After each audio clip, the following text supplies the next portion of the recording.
Առնվազն 12 մարդ է զոհվել, ավելի քան 4 տասնյակ մարդ վիրավորվել Իրանի մայրաքաղաքում այսօր տեղի ունեցած հարձակումների հետևանքով, որոնց պատասխանատվությունը ստանձնել է Իսլամական պետությունը ահաբեկչական խմբավորումը։ Երկու զինված հարձակումներն էլ տեղի են ունեցել Թեհրանի կենտրոնում գրեթե միաժամանակ, նախ Իրանի խորհրդարանի շենքում, ապա Թեհրանի ամենամարդաշատ տուրիստական վայրերից մեկում։ 1979 թվականի Իսլամական հեղափոխության առաջնորդ Այաթոլլահ Խոմեյնիի դամբարանում։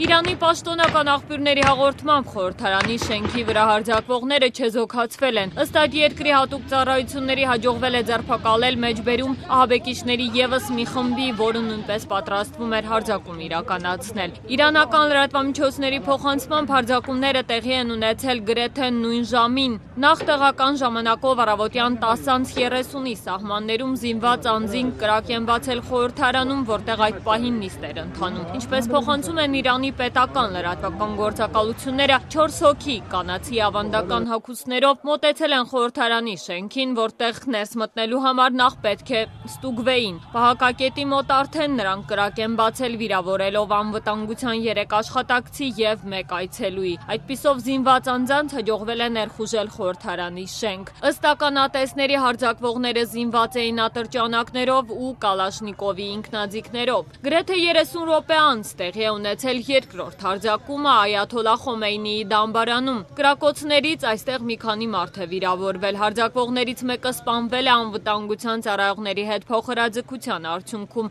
Երկրորդ հարձակվողը, որի վրա ամրացված էր մահապարտի գոտի և փորձել է ինքն իրեն պայթեցնել դամբարանի մուտքի մոտ, սպանվել է իրավապահների կողմից։ Երրորդ հարձակվողին ոստիկանությունը ձերբակալել է։ Հարձակման հեղինակների ինքնության մասին առայժմ ոչինչ չի հաղորդվում։ Չի հստակեցվում նաև հարցը, թե ինչպես է զինված անձանց հաջողվել մոտենալ Թեհրանի ամենավերահսկվող շենքերից մեկին և նույնիսկ ներխուժել շենքից ներս։ Համակարգված այս հարձակումների կապակցությամբ Իրանի ներքին գործերի նախարար Աբդոլռեզա Ռահմանի Ֆազլին արտակարգ նիստ է հրավիրել։ Իրանի խորհրդարանի խոսնակ Ալի Լարիջանին տեղի ունեցածը աննշան միջադեպ է որակել, որը սակայն ցույց է տալիս, որ ահաբեկիչները ձգտում են խնդիրներ ստեղծել ու հանգստությունը խաթարել։ Առավելապես շիա բնակչություն ունեցող Իրանում ահաբեկչական հարձակումները հազվադեպ երևույթ են, չնայած որ այդ երկիրը ակտիվորեն ներգրավված է սիրիական զինված հակամարտությունում։ Անցյալ տարի Իրանի կառավարությունը հայտարարել էր դավադրություն գաղտնազերծելու մասին, ըստ որի ահաբեկչական խմբավորումները ծրագրում էին հարձակումներ իրականացնել մահմեդականների սուրբ տոներից մեկի Ռամադանի ժամանակ։ Այսօրվա հարձակումները ևս տեղի են ունենում Ռամադանի երկրորդ շաբաթվա ընթացքում։ Իրանում վերջին խոշոր ահաբեկչական հարձակումը տեղի է ունեցել 2010-ին, որի պատասխանատվությունը ստանձնել է